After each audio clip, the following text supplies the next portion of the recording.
अस्सलामुअलैकुम dear student. आज की वीडियो में class 7 math chapter 1 exercise 1.14 related topic को डिस्कस कर लेते हैं। यहाँ मैंने लिखा है number 1 cost price. Cost price को आप परचेज प्राइस भी कहते हैं, ओरिजिनल प्राइस भी कहते हैं, मार्क प्राइस भी कहते हैं। नंबर 2 सेल प्राइस या सेलिंग प्राइस, यानी जो हम फ़रोख्त करते हैं उसको हम सेल प्राइस या सेलिंग प्राइस कहते हैं। नंबर 3 प्रॉफिट और गेन। जो कॉस्ट प्राइस और सेल प्राइस का डिफरेंस होता है, अगर सेल प्राइस ज़्यादा हो कॉस्ट प्राइस से तो वो प्रॉफिट होता है, उसको गेन भी कहते हैं। फिर मैंने लिखा profit number 4 profit is equal to selling price minus cost price. Profit कैसे फाइंड करते हैं कि सेलिंग प्राइस में से कॉस्ट प्राइस माइनस कर देते हैं तो वो हमारे पास आ जाता है प्रॉफिट। फिर नंबर 5 प्रॉफिट परसेंटेज।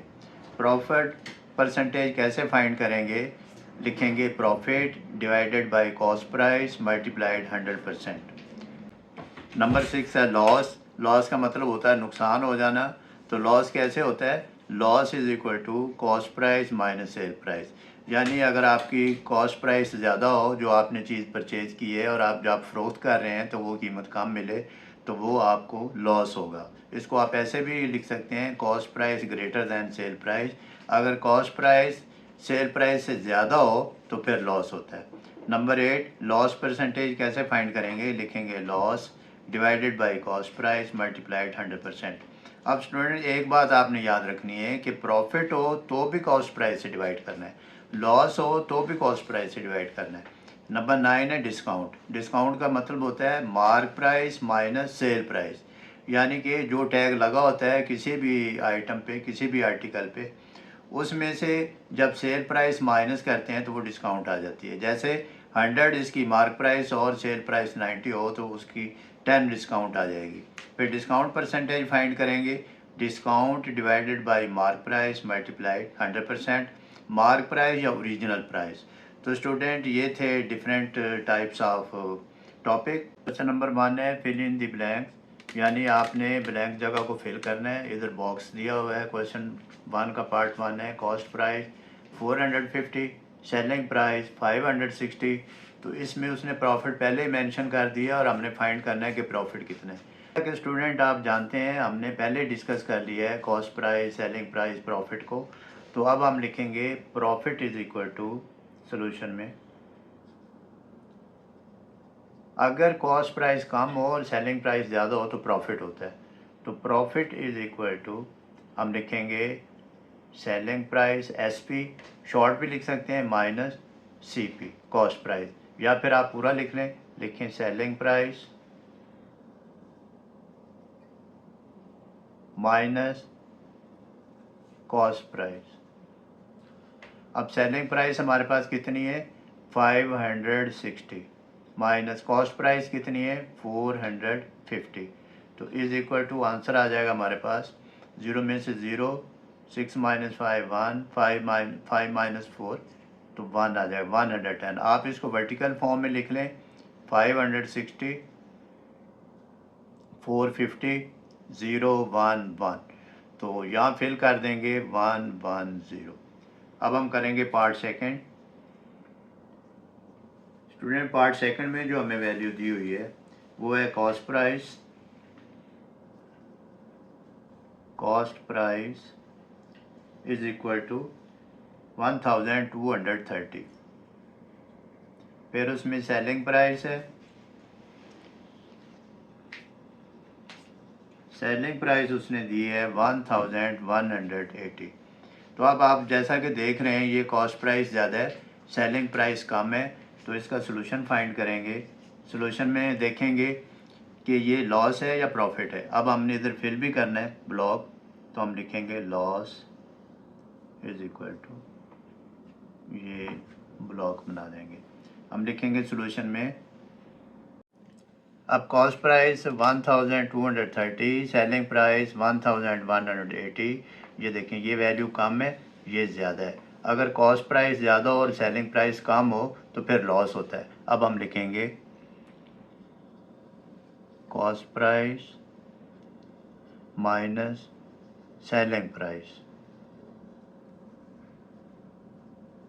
प्रॉफिट में हमने लिखा था पहले selling price minus cost price, loss में लिखेंगे cost price minus selling price. Cost price है हमारे पास 1230 माइनस 1180, वर्टिकल फॉर्म में लिखेंगे 1230 1180 माइनस करेंगे 0 और फिर ये आ जाएगा 13 माइनस 8 5, तो ये 50 आ गया। 50 क्या आ गया स्टूडेंट हमारे पास? लॉस।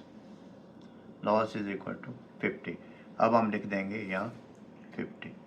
अब थर्ड पार्ट करते हैं। Market price is equal to 4550, selling price is equal to 3950।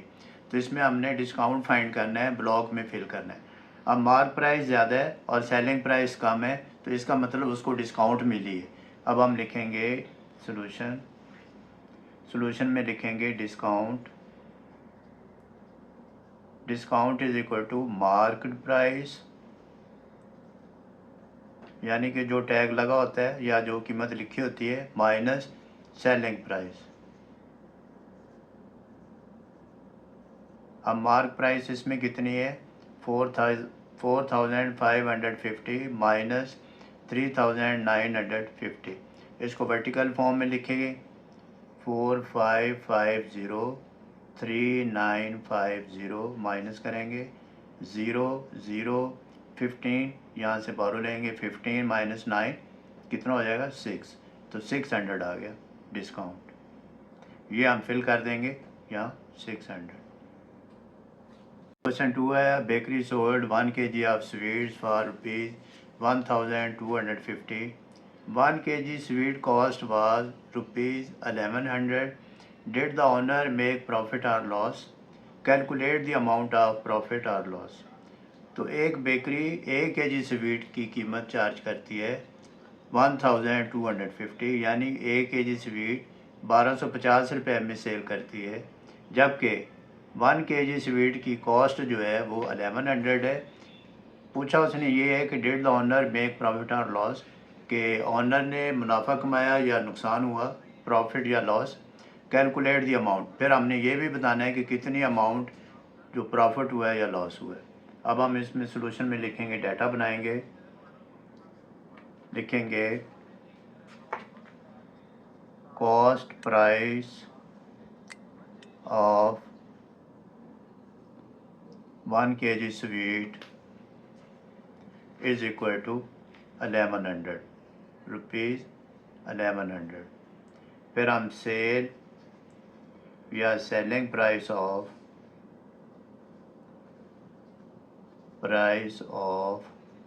1 kg sweet is equal to ₹1250। तो अब स्टूडेंट सेल प्राइस ज़्यादा है, कॉस्ट प्राइस कम है, तो उसको प्रॉफिट हुआ है। अब हम लिखेंगे profit, profit is equal to selling price या sale price minus cost price. अब सेलिंग प्राइस हमारे पास है 1250 और कॉस्ट प्राइस है 1100, तो इसका आंसर आ जाएगा ₹150। तो ऑनर ने क्या किया है, ये तो अमाउंट ऑफ प्रॉफिट आ गई। अब हम लिखेंगे Majid bought a book of ₹2500 from a book store. The book seller bought this book for ₹2200। Did the book seller make a profit और loss? Calculate the amount of loss or profit.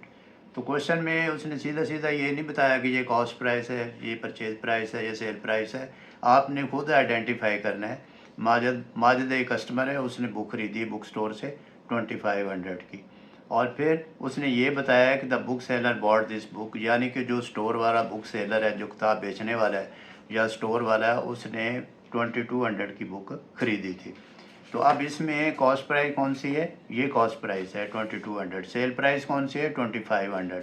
फिर उसने पूछा ये है, did the book seller make a profit और loss, कि उसने मुनाफा कमाया है या लॉस किया है, यानी कि नुकसान हुआ है। Calculate amount of loss or profit, तो इसकी अमाउंट हमने फाइंड करनी है। सोल्यूशन में डेटा लिखेंगे, लिखेंगे cost price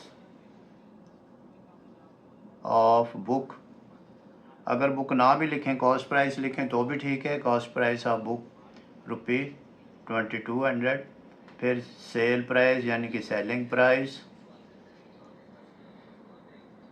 of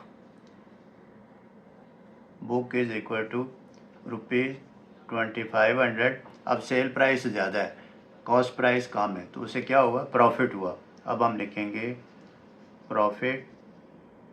profit is equal to selling price minus cost price. Selling price हमारे पास है ₹2500 माइनस कॉस्ट प्राइस है ₹2200, तो हमें प्रॉफिट हो गया ₹300। तो फिर हम लिख देंगे the book seller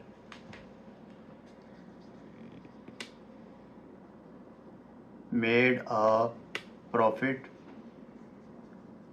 of ₹300।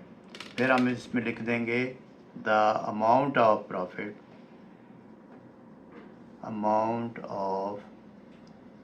Profit is equal to ₹300। तो स्टूडेंट आप इन क्वेश्चन की प्रैक्टिस करें, और उससे पहले आप ये अंडरस्टैंड करें cost price, selling price, profit, loss. तो इंशाल्लाह you will be able to do this. Take care, अल्लाह हाफिज़।